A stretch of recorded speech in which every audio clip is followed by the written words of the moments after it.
지금 이게 기적이 일어났어요. 기적이 일어났어요. 구미에 90%, 안동도 90%막 오는 사람마다 다 가입을 하는데 이것은 사실은 황준선 장로님의 마누라인 최양신 권사님이 기도하다가 발상을 해서 장로님한테 말해가지고 아침에 나한테 보고해서 실행을 한 거야.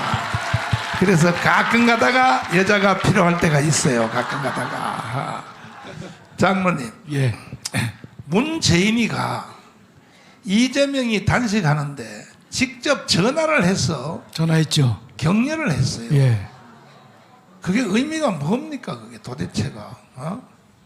너무 질문이 어려운데요. 네.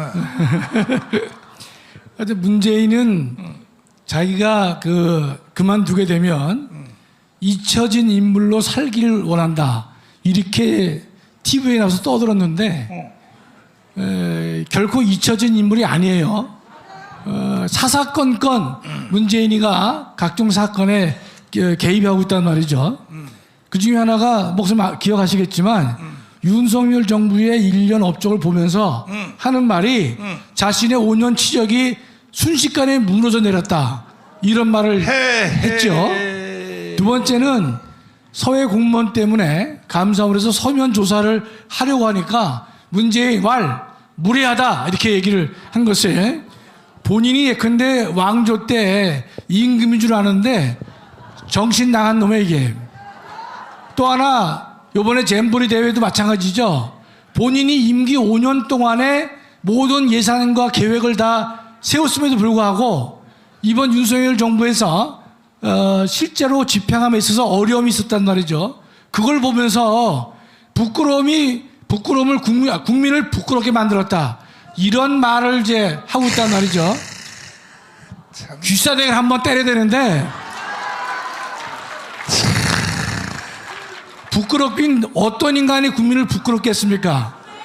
중국 가서 10끼 중에 8끼를 혼자 먹는 인간이 그때 그 모습을 보는 대한민국 국민이 부끄럽지 않았습니까? 자, 예. 이것부터 분석을 해보자. 예. 윤석열 대통령이 1년 만에 자기가 쌓아놓은 5년치를 다 무너뜨렸다. 예. 그 핵심이 이제 첫째가 일본과의 관계를 바로 세웠잖아요. 그렇습니다. 예. 이걸 문재인은 무너뜨렸다고 하거든. 네, 예. 이 새끼가 그동안에 일본하고 관계를 어떻게 했어요? 그 새끼가 지소미아인지 뭔지 개자식. 지소미아뿐만 아니라 네. 일본하고의 갈등이 생기지 않습니까? 그렇죠. 강제징용 등등 관련돼서. 그렇죠. 그래서 문재인이가 여러분 기억하십니까? 더 이상 지지 않으리. 이제는 지지 않겠다라고 일본과 전쟁을 선포한 인간이 문재인입니다. 그때 조국이가 죽창가를 우리가 들었단 말이죠. 그렇지.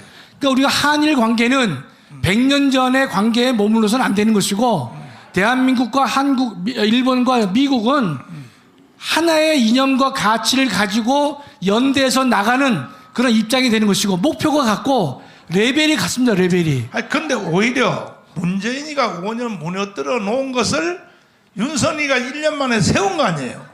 세웠죠, 목사님. 세웠는데 예. 어떻게 거꾸로 저 새끼는 말하는 꼬라지가 이 자식이. 아유 정말 목사님 그 신발 있잖아요. 구두 그거 한커 그냥 막 얼굴에다가 던지고 싶어요 제가. 그러면 신발 열사가 돼버리는데. 자, 그 다음에 한미 외교 무너진 것을 윤석열이가 가서 바로 세웠잖아요. 굳건히 근데 회복했죠. 그걸 놓고 네. 지가 해놓은 5년 동안을 무너뜨렸다. 이 새끼가 아우 정말 얄미워서 죽겠어요 제가. 문재인 때문에 믿음 생활을 할 수가 없어요. 네? 신앙생활에 장애물이 문재인이요 이거. 아니, 그리고 말씀 생활이 안 돼요 목사님. 내가 걔 때문에. 내가 보니까 예. 이제 장로님은 국회에 들어가도 되겠어. 이게 말이 벌써 이게 강화문 체질로 돌아와 버렸어. 이 말이 돌아왔는데 일단은 장로님이 거기 들어가면 다 거기 로스쿨 뭐 그 사법고시 합격한 애들 그 다 장로님 책으로 공부한 애들이잖아. 그러니까 들어가서 이렇게 눈만 뜨고 있어도 야당 애들이 말도 못할 것 같아. 안 그래요? 안 그래? 저놈들은 지독해가지고 옛날은 옛날 일이고 오늘은 다르다고 할 인간들이 다수입니다. 그때는 내가요 신발을 빌려드릴게요. 뭐 신발은 문재인용이고요. 일반인들은 우리가 말로 주님 말씀 의지해서 얘기하면 됩니다. 예. 아니 나는 교수님 딱 서면 말 못할 것 같아. 그래도 옛날에 교수 선생님인데 선생님한테 어떻게 덤벼. 황교선 장로님도 반드시 국회로 넣어야 돼. 왜냐하면 지금 현재 있는 이 군대 전문가들은 다 후배거든 육사에. 가서 이렇게 눈만 딱 뜨고 있어도 자네만 불러도 이 개새끼들. 마지막 질문요. 네. 그 이재명이가 단식하는 예. 진짜 이유가 뭘까? 왜 단식을 할까? 뻔해죠. 뭘까요? 검찰 수사와 법원 재판이 이제 목전에 왔잖아요. 그거를 지금 지 딴에는 아이디어를 내서 피하려고 하는데 어림없는 얘기입니다. 어림없는 얘기. 직간에는 이 머리를 굴려가지고 수사를 피하려고 하는 것인데 제가 볼 때는 목사님 잔꾀인데 제가 볼 때는 반드시 무너집니다. 예. 그러니까 이제 구속 안 당하려고 단식한다. 일단은 자기가 월요일날 뭐 2시간 간다 그랬지 않습니까? 그렇지. 그건 뭔가면 체포를 당하지 않으려고 하는 것이거든요.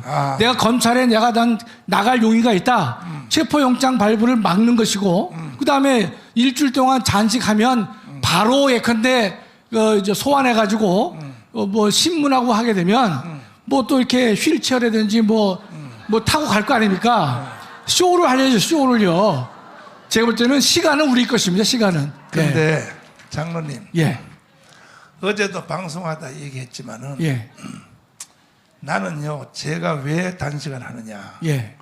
단식하는 배경이 1614만 있죠. 예. 1614만이 뭡니까? 자신이 지지했던 인간들. 예. 그 인간들을 선동하려고. 그런 면도 있죠, 목사님. 그렇지. 예. 그럼요. 그 사람들을 결집시키려고. 예, 예. 그러니까는 1614만 정신 똑바로 차려야 돼. 걔들한테 말 한마디 해주세요. 걔들한테. 여러분 TV 보셨겠지만 이재명이가 단식하는 데서 어떤 여성이 막 울면서 나도 금식한다 뭐 그런 말을 해서 참 세상에 저런 인간이 다 있나. 예? 사실상 1614만 표가 이재명을 지지한 사람들인데 여러분 예컨대 정신을 똑바로 차려야 돼요. 그 사람들은요. 그다음에 대한민국이 어떻게 만들어졌고 대한민국이 어떤 가치를 가지고 있고 어떤 방향으로 나갈 것이냐가 분명한 지금 이 시기에 반역사적이고 반헌법적이고 반정부적인 이런 작태를 벌이는 것 우리가 반드시 싸워서 이겨야 될 것이고 이기는 방법은요. 개들을 가르치는 방법은 말로 안 됩니다. 말로. 힘으로 결과로 보여줄 수밖에 없는 것이다. 그러니까 우리가 무엇을 해야 될지가 목표도 분명하고 과정도 분명하고 우리가 결단을 내릴 때가 됐다 이런 뜻입니다. 예. 마지막으로 예. 이재명이가 예. 이 그 노무현을 흉내내서 예. 저렇게 굶어서 죽을지도 모르겠다. 그 인간은 목사님 죽을 위는 못 돼요. 예. 그 세상이 아까워서 죽을 위인이 아닙니다. 법인카드로 밥도 사 먹어야 되니까 그 인간은 죽을 위인은 못 돼요. 노무현은 죽을 수 있는 사람이에요. 노무현은. 그러나 그런 인물인데 그 정치적 은사가 있죠. 노무현은요. 그렇지, 맞아. 근데 이재명이는 지 삶이 아까워서 못 죽습니다. 알았어요. 네, 안심하겠습니다. 네, 박수하겠습니다.